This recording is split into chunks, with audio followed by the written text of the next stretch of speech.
नमस्कार दोस्तों, स्वागत है आप सभी का हमारे YouTube channel Kundan Saini maths पर।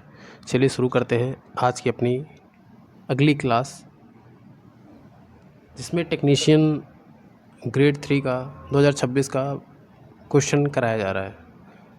तो आज शुरू करते हैं क्वेश्चन नंबर 6 से, जो कि आज का पहला क्वेश्चन होगा। कल मैंने 5 तक क्वेश्चन अटेम्प्ट करा दिए थे। अगर आप हमारे चैनल पर पहली बार आए हैं तो चैनल को सब्सक्राइब करें, बेल आइकन को ज़रूर प्रेस करें ताकि आपको हमारी वीडियोज़ की नोटिफिकेशन मिलती रहे। चलिए शुरू करते हैं अपनी क्लास। पहला क्वेश्चन देखते हैं क्या कह रहा है। वह कितनी धनराशि है जिस पर 2 वर्षों में 5% वार्षिक दर से साधारण ब्याज के रूप में 740 प्राप्त होगा। ठीक है, चलिए करते हैं इसको। कितनी धनराशि यानी पी की वैल्यू पूछा है, पी कितना होगा, कैसे करेंगे। देखिए यहाँ पे साधारण ब्याज के रूप में 740 रुपये दिया हुआ है, यानी 5 दूनी 10% की वैल्यू दिया है 740। तो पी होता है हमेशा 100%। 100% की वैल्यू कितना होगा 7,400 रुपये। और यही हमारा राइट आंसर भी है, ऑप्शन नंबर ए। अगले क्वेश्चन की तरफ बढ़ते हैं। Question number 2। एक व्यापारी 2 वस्तुएं एक्स और वाई 1200 प्रति वस्तु की दर से खरीदता है। वह दोनों वस्तुओं पर समान मूल्य अंकित करता है। वह एक्स को 80% और 44% की 2 कमी की छूट देकर बेचता है, फिर भी 172 का लाभ अर्जित करता है। यदि वह वाई को 88% की एकल छूट पर बेचता है तो वाई पर लाभ प्रतिशत ज्ञात कीजिए। चलिए करते हैं इसको। 2 वस्तुएं खरीदता है एक्स और वाई। एक्स और वाई कितने कितने की, दोनों को 1200 में खरीदता है। इसको भी 1200 में, इसको भी 1200 में। ये क्या है, कॉस्ट प्राइस है। एक्स का एमपी अलग से निकालते हैं। एमपी दिया हुआ है ना, इनको 80% और 44% की 2 क्रमिक छूट देकर बेचता है। 80% कितना होता है एक्स के लिए, निकालेंगे। 80% होता है 4/5, यानी 5 में ख़रीदा है, 5 में मतलब मार्क किया है, 4 कम करके यानी 1 में बेच रहा है। 44% होता है 11/25, यानी 25 मार्क करके 11 कम करके 14 रेशियो में बेचा है। यानी ओवरऑल 125 मार्क किया है और 14 में बेच रहा है। ठीक, ये एसपी हो गया। लेकिन फिर कहता है फिर भी 172 रुपये का लाभ अर्जित करता है। 172 रुपये लाभ अर्जित करता है, यानी एक्स पर 172 रुपये, 2731। ये क्या आ गया, ये आया है सेलिंग प्राइस, क्योंकि कॉस्ट प्राइस और सेलिंग प्राइस पर ही प्रॉफिट एंड लॉस कैलकुलेट होता है। तो ये एसपी आ गया, एसपी 1372 है और यही है 14 रेशियो। तो 14 रेशियो की वैल्यू हो गई 1372। कट करते हैं, 14 9 ये होता है 126, कितना बचेगा 11, 14 8 112, यानी 1 रेशियो की वैल्यू 98। तो 125 रेशियो की वैल्यू निकाल देंगे तो एमपी आ जाएगा। और कहा है कि एमपी जो है सेम है दोनों के लिए। ये देखिए यहाँ पे कहा है दोनों वस्तुओं पर समान मूल्य अंकित करता है। 98 गुणे 125,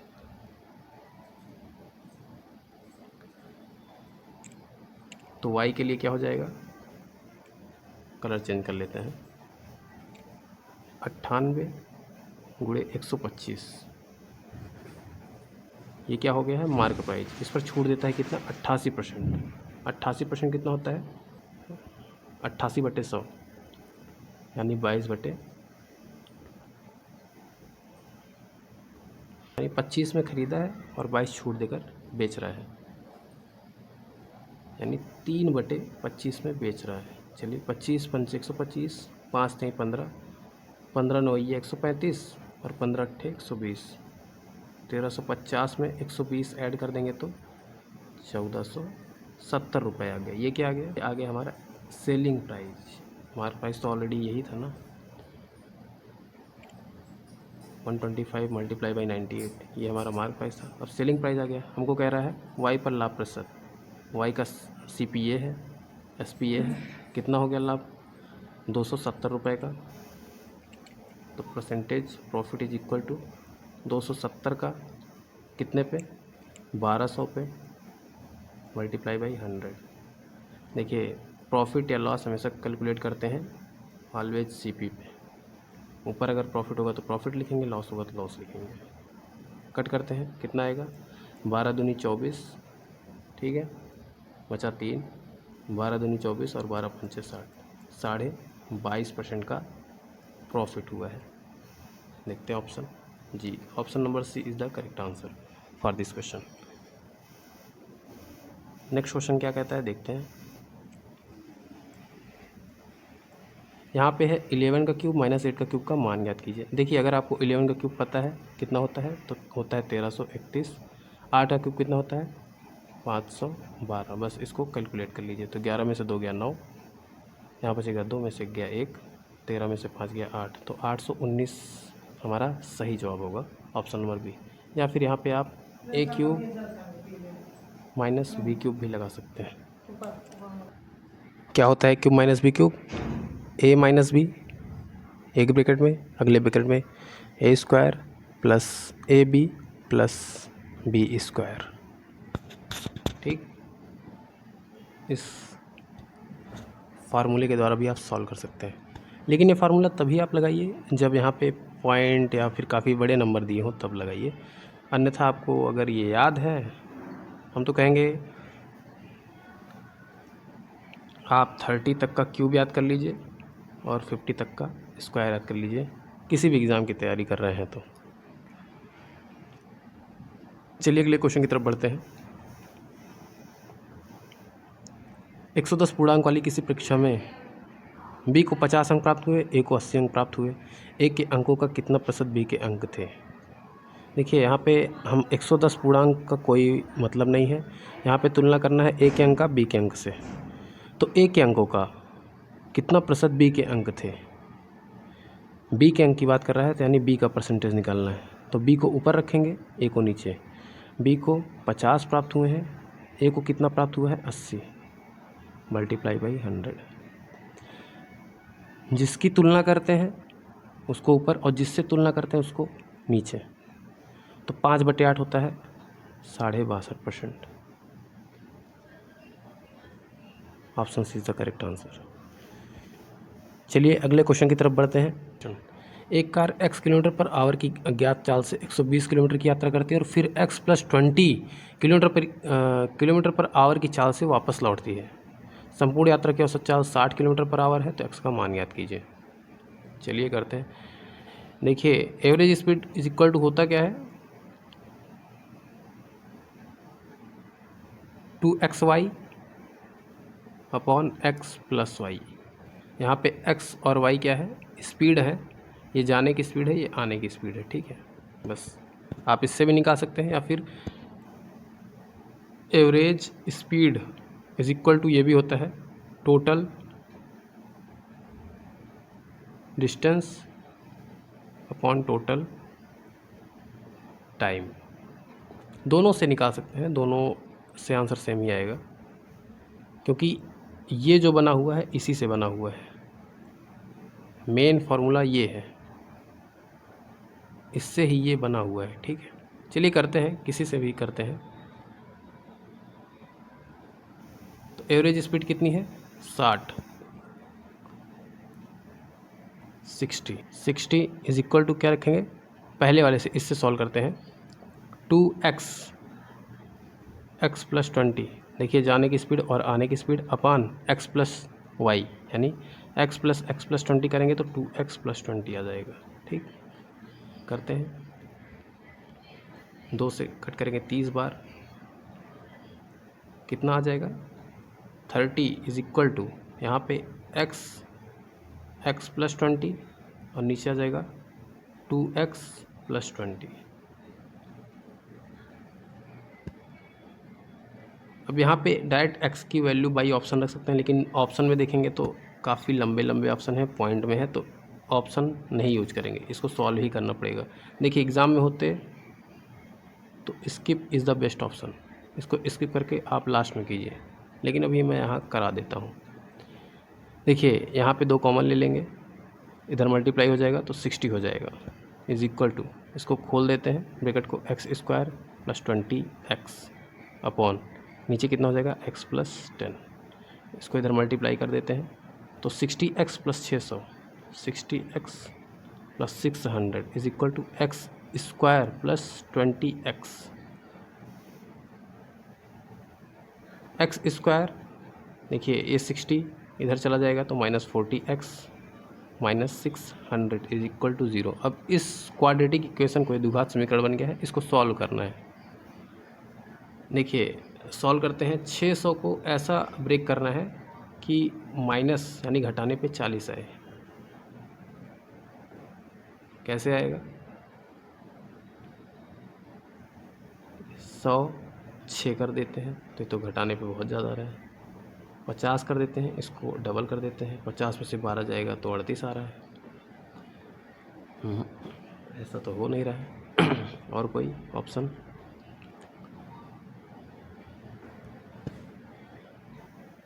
बीस और 30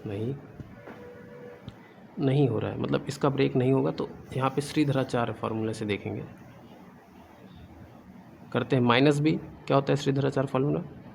x इज इक्वल टू होता है माइनस बी यानी 40 plus minus under root B square यानी 1600 माइनस 4ac, माइनस ऑलरेडी है, माइनस यहाँ पे भी है, प्लस हो जाएगा 4ac, a की वैल्यू 1, 6 चौका 2400, यहाँ पे 2400 हो जाएगा अपॉन 2a, कितना हो जाएगा 40 प्लस माइनस अंडर रूट ये कितना हो जाएगा 4000 upon 2 is equal to 40 plus minus 4000 को क्या लिख देंगे 100 रूट 40, 100 को लिख देंगे 10, रूट 40 में अगर 4 बाहर कर लें 10 आ जाएगा, यानी 2 बाहर कर लेंगे रूट 10 अपॉन 2, कितना आ जाएगा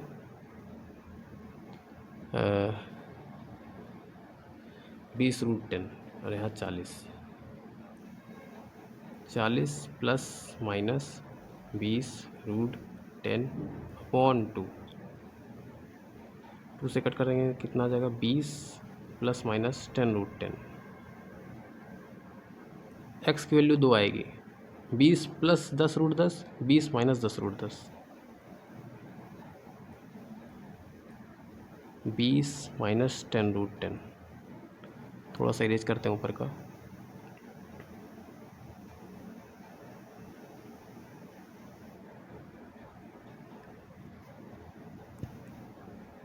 रूट 10 की वैल्यू होती है 3.14 से इसको मल्टीप्लाई कराएंगे कितना आ जाएगा 20 प्लस 3.14 गुणे 10 यानी 31.4, ये आ गया। एक आ जाएगा 20 माइनस 31.4, कितना आ जाएगा 51.4, ये आ जाएगा, ये कितना आ जाएगा माइनस में आ जाएगा, तो इसको नेगलेक्ट कर दिया जाएगा। तो answer 51.4 is the correct answer. काफ़ी बढ़िया क्वेश्चन था, बस कैलकुलेशन ज़्यादा थी। 51.4, 51.6, क्योंकि रूट 10 की जो वैल्यू होती है वो होती है 3.16, तो यहाँ 3.16 रखेंगे तो यहाँ 6 आएगा, और यहाँ पे भी 6 आएगा, तो यहाँ पे भी 6 आएगा। 51.6 is the correct answer. Question काफ़ी दमदार था, कैलकुलेशन ज़्यादा थी, इसीलिए इसको स्टार मार्क कर देते हैं। बढ़िया क्वेश्चन था। चलिए अगले क्वेश्चन की तरफ बढ़ते हैं। यदि a इज इक्वल टू 0.1125 तो 100 और इसकी वैल्यू -4a का मान याद कीजिए। a की वैल्यू क्या है 0.1125। वाह,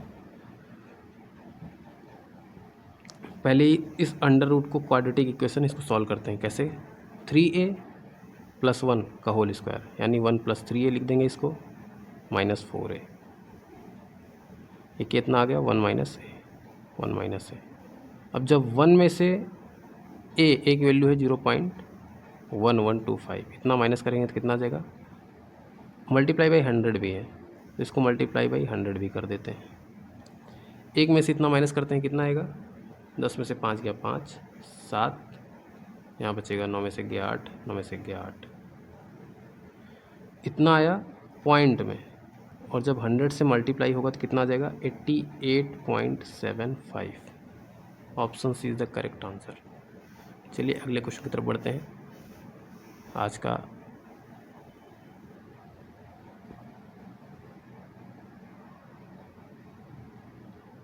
आज का सातवां क्वेश्चन। अनुजा और महिमा की आयु में 42 वर्ष का अंतर है। 5 वर्ष पहले उनकी आयु का योगफल 98 था। अनुजा महिमा से बड़ी है, यानी अनुजा महिमा से बड़ी है, इनका डिफरेंस 42 साल है। 5 वर्ष पहले उनकी आयु का योगफल 98 साल था, यानी 98 में 5 दोनों बढ़ गए, यानी 10 बढ़ गए, 108 हो गया। तो अनुजा और महिमा दोनों 108 साल के हो गए। ठीक, महिमा की वर्तमान आयु, महिमा हमको ज्ञात करना है। मैंने कल आपको बताया था जब भी कभी हमको निगेटिव वाला मतलब साइन चेंज वाला करते हैं तो निगेटिव कर देते हैं, घटा देते हैं। तो इसमें से घटा देंगे, कितना आ जाएगा 2m इज इक्वल टू इतना, 108 में से 42 चला जाएगा तो 66। m की वैल्यू कितना आ जाएगी 33। Option D is the correct answer. Next question देखते हैं। दो संख्याएं 4:9 के अनुपात में है। यदि उनका योगफल 26 तो उनके बीच का मध्य अनुपाती। देखिए योगफल तो 9 4 13, 13 ratio is equal to 26, 1 ratio 2, तो 4 दूनी 8 पहली संख्या ये, 9 दूनी 18 दूसरी संख्या ये। उनका मध्य अनुपाती ज्ञात करना है। मध्य अनुपाती निकालने का फार्मूला होता है √a/b, ये होता है मिड निकालने का फार्मूला।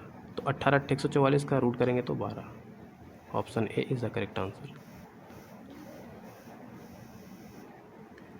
चलिए 9वें क्वेश्चन की तरफ।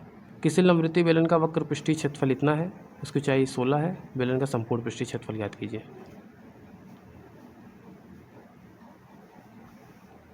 चलिए करते हैं ट्राई। वक्र पृष्ठीय क्षेत्रफल क्या होता है बेलन का 2πr/h, उसकी वैल्यू दी हुई है 1056। ऊंचाई 16 है, बेलन का संपूर्ण पृष्ठीय क्षेत्रफल निकालना है, यानी 2πr/h+r, ये निकालना है बेलन का टोटल सरफेस एरिया। यहाँ से सॉल्व करते हैं इसको। 2π की वैल्यू 22/7, r की वैल्यू नहीं पता है, h की वैल्यू 16 इज इक्वल टू 1056। चलिए 11 दूनी 22, 11 9 या 99, 11 छक्का 66, 16 छक्का 96 6 बार, यहाँ 6 आ गया, 2 3 6 यहाँ 3 आ गया, 7 3 21/2, r की वैल्यू 21/2। इसी में पुट कर देंगे r की वैल्यू, h की वैल्यू, पाई की वैल्यू, आ जाएगा answer. Total surface is equal to 2 22/7 r h+r, 21/2 plus 14, नहीं ऊंचाई 16 है, 21/2 प्लस 16। सॉल्व करते हैं। 7 3 21, 2 से 2, यहाँ 3 आ गया, 16 दूनी 32, 32 20, 52 1 53/2, तो 22 मल्टीप्लाई बाई 3 मल्टीप्लाई बाई 53.2, 2 से कट करेंगे, यहाँ 11 आ जाएगा। तो 3 3 9, 5 3 15 इंटू 11, तो 9 9 5 14, 5 1 6 1 7, 1749 is the correct answer. Option number A. चलिए अगले क्वेश्चन की तरफ बढ़ते हैं। आज का अंतिम क्वेश्चन। एक पाइप किसी टंकी को 18 मिनट में भर सकता है, जबकि दूसरा पाइप पूरी तरह से भरी टंकी को 72 मिनट में खाली कर सकता है। यदि दोनों पाइप को खाली टंकी में खोल दिया जाए तो टंकी का 2/3 भाग भरने में कितना समय लगेगा। करते हैं। फर्स्ट एंड सेकंड पाइप, पहला है कितने में 18 मिनट में भर देगा, दूसरा 72 मिनट में खाली कर देगा। दोनों से कैपेसिटी निकाल देते हैं, कितना 72 आ गया, तो इसकी एफिशिएंसी आ गई 4, इसकी एफिशिएंसी आ गई 1। कह रहा है दोनों पाइप को खाली टंकी में खोल दिया जाता है, यानी टंकी भी खाली है तो 3 के रेशियो से भरेगा, +3 के। तो टंकी का 2/3 भाग, इसका 2/3 कितना होगा? 24 दूनी 48। 48 भाग भरने में कितना समय लगेगा? तो 48 भाग भरना है, 3 के रेशियो से भरना है, 16 मिनट लग जाएगा। Option D is the correct option. तो आज का क्वेश्चन यही समाप्त होता है। अगर आपको कोई भी क्वेश्चन ना समझ में आया हो तो कमेंट सेक्शन में कमेंट ज़रूर कीजिए। मिलते हैं अगली वीडियो में। आप पहली बार अगर हमारे चैनल पे आए हैं तो चैनल को सब्सक्राइब करना ना भूलें, बेल आइकन को ज़रूर प्रेस करें। मिलते हैं अगली वीडियो पे, तब तक के लिए जय हिंद, भारत माता की जय।